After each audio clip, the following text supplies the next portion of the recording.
Hello everyone, good morning. पिछली class में हमने पढ़ा था प्रेसिडेंट, उसकी पिछली क्लास में सुप्रीम कोर्ट पढ़ा था। आज हम लोग पढ़ने की कोशिश करेंगे, जानेंगे vice president of India, India के वाइस प्रेसिडेंट जो सेकंड रैंक के होते हैं। यानी फर्स्ट रैंक के हमने पढ़ा था प्रेसिडेंट, और आज हम लोग पढ़ेंगे सेकंड रैंक के वाइस प्रेसिडेंट ऑफ इंडिया। ठीक है, ये सारे क्वेश्चन जैसे एलिजिबिलिटी, इनका क्वालिफिकेशन क्या होना चाहिए, एलिजिबिलिटी क्या होना चाहिए, टेनर कितने साल का होता है, कितनी बार होता है, ठीक है, और प्लस इलेक्शन कैसे कंडक्ट करवाए जाते हैं, कौन कंडक्ट करवाता है, ठीक है, सैलरी, अलावेंस वगैरह, ये सारी चीज़ें हम लोग आज देखने की कोशिश किया जाएगा।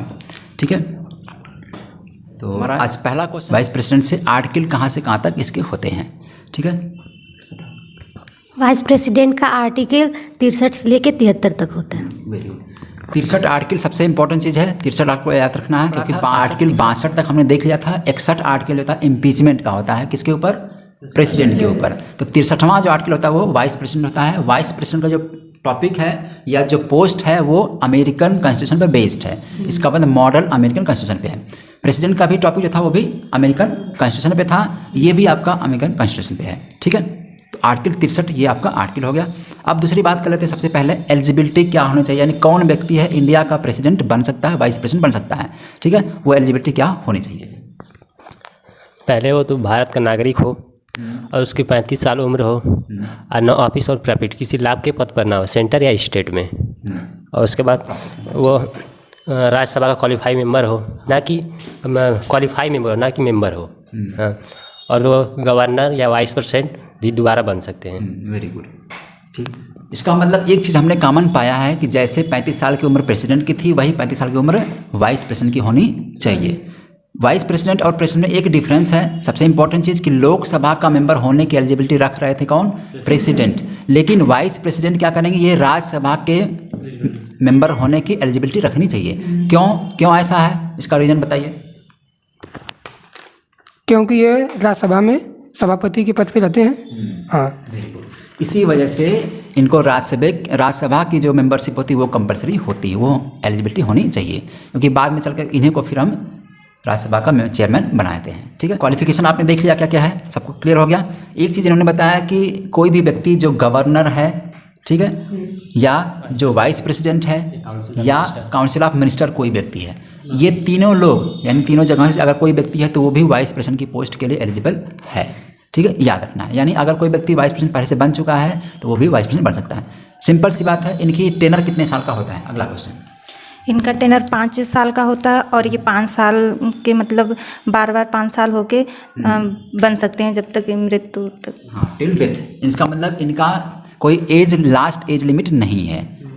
ठीक है, सिंपल सी बात, एक बार बनेंगे दोबारा 5 साल के लिए बनाए जा सकते हैं और टिल डेथ बनाए जा सकते हैं। ठीक है, एक चीज़ और है कि संविधान में, हमारे कॉन्स्टिट्यूशन में कोई भी इनका फंक्शन नहीं दिया गया है। एज वाइस प्रेसिडेंट कोई फंक्शन नहीं दिया गया है। ठीक है, फंक्शन इनका किस रूप में दिया गया है, क्या फंक्शन कहलाता है जो ये फंक्शन करते हैं। ये राज्यसभा के चेयरमैन होते हैं, तो ये राज्यसभा के जो व्हील होता है तो इसके हेड होते हैं ये, मतलब जैसे कि प्रेसिडेंट इसमें होते हैं स्पीकर, लोकसभा में स्पीकर के बराबर ये होते हैं पार्लियामेंट के।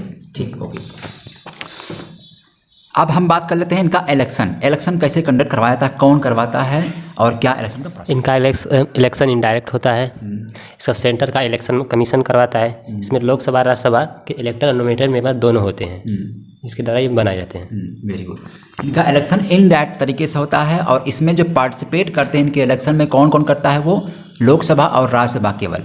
अब डिफरेंस कहाँ हो गया वाइस प्रेसिडेंट और प्रेसिडेंट में। प्रेसिडेंट में हमने कल देखा था कि प्रेसिडेंट में कौन कौन पार्टिसिपेट कर रहा था, केवल elected members of Lok Sabha, Rajya Sabha, state assembly और यूटी दिल्ली और पौंडीचेरी की। लेकिन यहाँ पे आपको बस इतना रखना है कि राज्यसभा लोकसभा दोनों के इलेक्टेड मेंबर्स या नॉमिनेटेड मेंबर सब होते हैं। ठीक है, इसमें सब लोग शामिल होते हैं, इतना याद रखना है। इसलिए इनकी एलिजिबिलिटी जो है या इनको जो इलेक्ट करते हैं उनके लिए कोई दिक्कत नहीं है, समझने में आसानी हो जाएगी। ठीक है, क्लियर हो गया। इनडायरेक्ट इलेक्शन होता है। अब उस इलेक्शन का प्रोसेस का जो तरीका है, सिस्टम, उसका नाम proportional representation by the means of single transferable vote system. ठीक, सिस्टम का नाम है proportional representation by the means of single transferable vote system. इस सिस्टम से इनका चुनाव होता है। जो सिस्टम आप अभी देखे थे कल की क्लास में, कल में हमने देखा था, यही सेम सिस्टम होता है प्रेसिडेंट के चुनाव के लिए, उनके लिए भी सेम सिस्टम होता है, दोनों का चुनाव एक ही होता है। जैसे अभी हमने देखा था इलेक्शन कमीशन जो होता है वो वाइस प्रेसिडेंट और प्रेसिडेंट इन दोनों का चुनाव करवाता है इनडायरेक्ट तरीके से, ठीक है। तो इलेक्शन कमीशन का चुनाव कंडक्ट करवाता है, ठीक है। तो इलेक्शन की हमने बात की कौन कौन पार्टिसिपेट करता है। अब अगला टॉपिक हम कर लेते हैं कि जो टेनर होता है वो कितने साल का होता है, ये हमने भी देख लिया 5 साल का होता है और मैक्सिमम इनकी एज कोई नहीं है, ख़त्म हो गया ये। टर्म ये कितनी बार बनते हैं ये भी हमने देख लिया, यानी कई बार बनाए जा सकते हैं, जब तक इनकी लाइफ चल रही तब तक ये बनाए जा सकते हैं, ठीक है। अब प्रेजेंट टाइम में क्वेश्चन है कि इसमें जो प्रेजेंट टाइम में वाइस प्रेसिडेंट है वो कौन बनाए गए हैं। अभी हाल ही में चुनाव उनका हुआ था, तो कौन बनाए गए हैं वाइस प्रेसिडेंट। जगदीप धनखड़ जी वाइस प्रेसिडेंट है इस समय। जगदीप धनखड़ इसमें जी वाइस प्रेसिडेंट इंडिया के हैं। अब इतना पता है सेकंड हाईएस्ट रैंक के होते हैं ये, first highest rank citizen of India को बोलते हैं, प्रेसिडेंट होते हैं, सेकंड नंबर पे ये आते हैं, ठीक है। इतना हमें पता है, ओके। अब थोड़ी सी बात हम कर लेते हैं सैलरी पे। सैलरी क्या इनकी होती है, कितनी सैलरी इनकी होती है, कहाँ से दी जाती है सैलरी। इनकी सैलरी 4 लाख होती है और कंसोलिडेटेड फंड ऑफ इंडिया से दी जाती है। डिसाइड कौन करता है सैलरी, पार्लियामेंट करता है। अच्छा, इनकी सैलरी और प्रेसिडेंट की सैलरी में क्या डिफरेंस है। सर प्रेसिडेंट की सैलरी 5 लाख है तो और इनकी 4 लाख है, 1 लाख का डिफरेंस है, ठीक है थोड़ा सा। और बाकी एमोलमेंट हो गया या अलाउंस हो गया या रेसिडेंस का खर्च हो गया, ट्रेवल खर्चा हो गया, मेडिकल खर्चा हो गया, ये सब कटौती नहीं होती है, पूरा सब कुछ फ्री रहता है प्रेसिडेंट के साथ भी और वाइस प्रेसिडेंट के साथ भी, ठीक है, ओके। एक क्वेश्चन नेक्स्ट है, ओथ कौन दिलवाता है इनका। वाइस प्रेसिडेंट को ओथ प्रेसिडेंट दिलाते हैं, या वो नहीं है तो उनकी जगह पे सीजीआई इनको ओथ दिला देगा, या सीजीआई नहीं है तो सेड बाय प्रेसिडेंट किसी को और कह देते हैं तो उनको दिलवा सकते हैं, ठीक है। ऐसा भी ऑप्शन आ सकते हैं क्योंकि यूपीएससी अब ऐसा क्वेश्चन पूछ रहा है जहाँ तक आप पहुँच नहीं पाते हैं, इसीलिए कोशिश करिए वहाँ तक पहुँचिए जहाँ तक यूपीएससी पहुँचाना चाह रहा है, ठीक है, ओके। अगला क्वेश्चन हमारा इनका वर्क, इनका फंक्शन। संविधान में कोई इनका फंक्शन दिया गया है या नहीं दिया गया, आप इसको समझाइए। इनका कोई फंक्शन नहीं है, एज वाइस प्रेसिडेंट का एक्स ऑफिशियो चेयरमैन के रूप में राज्यसभा में कार्य करते हैं। इनका आर्टिकल 64 के तहत आर्टिकल 64 के तहत इनका एक फंक्शन दिया गया है, संवैधानिक फंक्शन नहीं कर सकते, एज वाइस प्रेसिडेंट नहीं है, लेकिन इनका एक फंक्शन है vice chairman of Rajya Sabha. Vice chairman जो होते हैं वो राज्यसभा के चेयरमैन होते हैं, मतलब क्या होता है, पदेन सभापति, ठीक है। यानी एक्स ऑफिशियो चेयरमैन कहा जाता है इनको, ये ex officio chairman of Rajya Sabha होते हैं। जैसे सिमिलर एक पोस्ट होती है आपकी स्पीकर की लोकसभा में, ठीक उसी तरह से एक चेयरमैन की पोस्ट होती है राज्यसभा में, ठीक वही पोस्ट पे ये बैठते हैं, ठीक है। अब दूसरा क्वेश्चन, अगर मान लीजिए हमने ये पढ़ा अभी पिछली क्लास में कि प्रेसिडेंट की पोस्ट खाली हो जाती है तो उसकी जगह पर वाइस प्रेसिडेंट जाके बैठते हैं, तो जब वाइस प्रेसिडेंट जाके बैठते हैं तो इनकी चेयरमैन की सीट खाली हो जाती है, ठीक है। तब जब सीट खाली रहती है तो ये भी कंपलसरी नहीं है कि सीट खाली है तो उसमें सेशन चल ही रहा हो, क्योंकि 3 सेशन चलते हैं साल भर में, तो हो सकता है कि उस जब तक ये अपनी पोस्ट पे नहीं है तब तक सेशन नहीं चल रहा है कोई, फिर जैसे पोस्ट मतलब हटते हैं यानी वापस फिर आते हैं तब तक सेशन शुरू हो जाता है। तो ऐसा कह सकते हैं कि कोई ज़रूरी नहीं है कि इनकी पोस्ट पे और कोई चेयरमैन आए, या आ भी सकता है, अगर सेशन चल रहा है तो बुलाया जाएगा। और चेयरमैन जब बुलाया जाता है तो कौन आता है, अपने ही हाउस से, हमने देखा है स्पीकर और हमने चेयरमैन को समझा है, स्पीकर अपने हाउस चुना जाएगा और चेयरमैन भी अपने हाउस से। स्पीकर कहाँ का होता है, लोकसभा का होता है, और चेयरमैन राज्यसभा का होता है। तो ये सब लोग अपने अपने हाउस से चुने जाते हैं, ठीक है, समझ में आ गया, ओके। अब थोड़ा सा पढ़ लेते हैं इनके ऊपर क्या इम्पीचमेंट चलता है। इम्पीचमेंट जो प्रोसेस हमने अभी देखा प्रेसिडेंट के लिए, क्या इनके ऊपर भी इम्पीचमेंट इनको हटाने के लिए चलता है। वाइस प्रेसिडेंट के ऊपर कोई इम्पीचमेंट नहीं चलता है, बल्कि उनके ऊपर राज्यसभा में मतलब 2/3 मेजोरिटी से पास करके फिर लोकसभा में तो 2/3 मेजोरिटी से पास करके इनको फाइनली रिमूव कर दिया जाता है। Very good. एक चीज़ इसमें समझना, जैसे हमने देखा था प्रेसिडेंट में, मैं इंक्लूड कर दूँ थोड़ा सा, कि प्रेसिडेंट में हमने देखा लोकसभा राज्यसभा दोनों जगहों से 2/3 मेजोरिटी चाहिए होगी, लेकिन यहाँ पे आपको देखना है कि केवल राज्यसभा के मेंबर है ना, ये राज्यसभा के चेयरमैन है, तो यहाँ पे केवल राज्यसभा से 2/3 मेजोरिटी अगर पास कर देती है रिमूवल बिल, तो लोकसभा में केवल अगर एग्रीमेंट से सब लोग सहमत भी हो गए तब भी वो इनको रिमूव किया जाएगा। इसका मतलब लोकसभा में कोई 2/3 मेजोरिटी कंपलसरी नहीं है, ठीक है, ये हो गया इनका रिमूवल। अब एक पॉइंट दूसरा है कि रिजाइन, ये रिजाइन लेटर किसको देते हैं। प्रेसिडेंट को अपना ये रिजाइन लेटर देते हैं।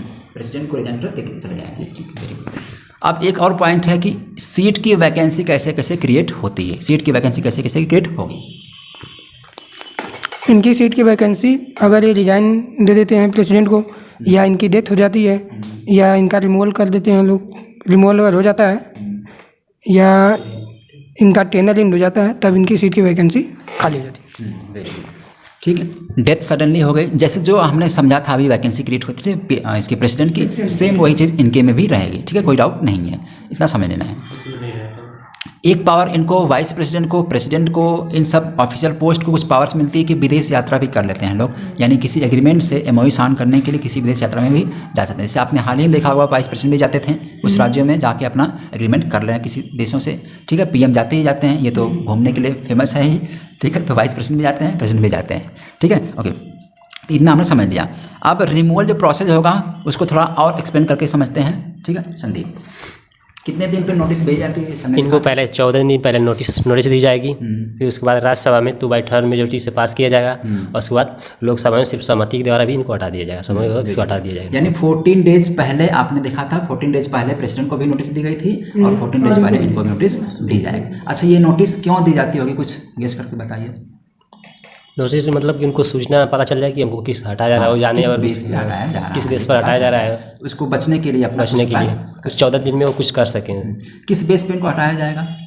इनका कोई ग्राउंड नहीं है, मतलब कोई ग्राउंड नहीं दिया। इससे हमने देखा था कि वायलेशन ऑफ कॉन्स्टिट्यूशन, मिसबिहेवियर, अलग अलग सबके लिए अलग बेस था, लेकिन इनके लिए अभी तक कोई ग्राउंड नहीं है किस बेस पे इनको हटाया जाएगा। अब कुछ बात कर लेते हैं थोड़ा सा डिस्प्यूट पे। अगर मान लीजिए इनके इलेक्शन से रिलेटेड कोई डिस्प्यूट है तो कौन डिसाइड करेगा? जैसे प्रेसिडेंट हमने देखा था, प्रेसिडेंट का इलेक्शन से कोई डिस्प्यूट है तो कौन डिसाइड करता था? सुप्रीम कोर्ट करता था, ठीक है। इलेक्शन से रिलेटेड कोई मैटर है तो इनके इलेक्शन से रिलेटेड कोई मैटर हुआ तो कौन डिसाइड करेगा? Supreme court. Supreme court decide करेगा। इनका इलेक्शन कोई मैटर है तो सुप्रीम कोर्ट डिसाइड करता है, ठीक है। इलेक्शन कमीशन कंडक्ट करवाता है, डिसाइड करता है अगर कोई इशू है तो, ठीक है। कुछ क्वेश्चंस और हैं, जैसे मान लीजिए ऐसा हो गया कि प्रेसिडेंट की सीट खाली है तो वहाँ पे वाइस प्रेसिडेंट बैठते हैं, तो जब वाइस प्रेसिडेंट जाके वहाँ बैठते हैं तो उनकी सैलरी वाइस प्रेसिडेंट की मिलती है या चेयरमैन की या फिर प्रेसिडेंट की सैलरी मिलती है? किसकी सैलरी मिलती है? जब वो प्रेसिडेंट की जगह पर बैठते हैं तो उनकी सैलरी प्रेसिडेंट की ही जितनी सैलरी होती है उतनी ही मिलेगी। Very good. सैलरी और कुछ अलाउंस वगैरह भी सब कुछ वही रहेगा प्रेसिडेंट का जो होता है? सब कुछ वही रहेगा जो प्रेसिडेंट का, जो भी सैलरी होती है सब कुछ प्रेसिडेंट की ही मिलेगी इनको। फिर वापस आ जाएंगे तो फिर अपने पोस्ट पे बन जाते हैं, ठीक है। इनको एक नाम दिया गया है यहाँ पे, क्या बोलते हैं, राज्यसभा में इनको एक नाम दिया गया राज्यसभा में। वो राज्यसभा में का नाम क्या है, किस नाम से इनको जानते हैं? Ex officio chairman. रोज़ 1 घंटे जाके इंग्लिश पढ़ी किताब, तो बहुत मजाक करते हैं सब। 1 घंटे डेली पढ़ा करिए इंग्लिश किताब, ठीक है। उसको तेज तेज बोल करके, लगता है कि ना बचपन में माता जी ने वो गले का वो नहीं निकाला होगा ना, तो ऐसे स्पष्ट निकलनी चाहिए, पत्रकार बनो, इससे होता है ना। एक चीज़ और क्वेश्चन बच रहा है इसमें कि इलेक्शन जब इनका कंडक्ट होता है, इलेक्शन जो चूज करते हैं, हमने देखा है कि लोकसभा राज्यसभा लोग इनको वोट देते हैं, लेकिन एक चीज़ और छूट रहा है कि इनको कितने लोग नॉमिनेट या कितने लोग अप्रूवल करते हैं या कितने लोग साइन करते हैं, ठीक है, बताइए। इनके नॉमिनेशन में 20 लोग इलेक्टरल जो होते हैं, 20 लोग प्रपोजल के रूप में होंगे और 20 लोग सेकेंडरी के रूप में होंगे, तब इनका नॉमिनेशन फाइनल होगा। Very good. अच्छा, इनके लिए भी कोई सिक्योरिटी होती होगी? कितनी सिक्योरिटी होती है? 15,000। इनकी सिक्योरिटी 15,000 RBI के पास जमा करना होता है इनको, जैसा कि हमने देखा था प्रेसिडेंट के साथ में, सेम चीज़ है, ठीक। अब प्रेसिडेंट के जो पास जो पावर थी, क्या सेम पावर वाइस प्रेसिडेंट में पावर होती है पास? इनका कोई फंक्शन नहीं है। जब ये प्रेसिडेंट के सीट पे बैठते हैं तब इनके पास प्रेसिडेंट के रूप में पूरी पावर आ जाती है। जो भी कार्य प्रेसिडेंट करते हैं वो कार्य वाइस प्रेसिडेंट बनकर करते हैं, ठीक है। अब लगभग हमने सारे इंपॉर्टेंट क्वेश्चंस जो आने वाले होते हैं वाइस प्रेसिडेंट पे हमने डिस्कस कर लिया, सब टॉपिक क्लियर हो गया होगा मेरे ख्याल से, ठीक है। तो आज क्लास में इतना ही, हम लोग अब अगली क्लास में मिलेंगे, तब तक के लिए thank you so much, God bless you all, ठीक है।